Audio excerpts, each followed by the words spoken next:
नाज़रीन, सॼी सिंध जा कंदकोट में लगातार बरसातनि सबब तबाही आई आहे। बरसातनि सबब हज़ारे एकड़नि ते बीठल फसल तबाह थी विया आहिनि।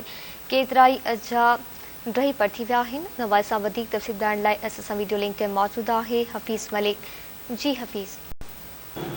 जी, कंदकोट ऐं भरपासे वारे इलाइक़नि में गुज़िरियल 28 कलाकनि खां मुसलसल बरसात वसण वारो सिलसिलो उहो जारी आहे।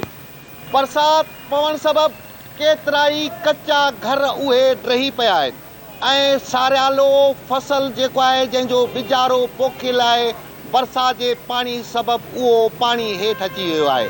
हज़ारे एकड़नि ते सारियालो फसल पोखियो वियो, जंहिंजो बिजारो कयो ऐं बरसात जे पाणी सबबु सॼे जो सॼो फसल उहो पाणीअ जे लपेट में आयल आहे। जॾहिं त मुसलसल 48 कलाकनि खां बरसात वारो सिलसिलो ऐं गुज़िरियल 4 ॾींहंनि खां वठी करे वक़्फ़े सां जेकी बरसात ऐं गुज़िरियल 24 खां 28 कलाकनि ताईं मुसलसल बरसात पवण सबबु माण्हुनि जा केतिरा ई जेका त नुक़सान उहे थी रहिया आहिनि। जॾहिं त कंदकोट ऐं भरपासे वारे इलाइक़नि में बरसात पवण सबबु गुज़िरियल 36 कलाकनि खां बिजली जा 6 फीडर उहे ट्रिप थियल आहिनि।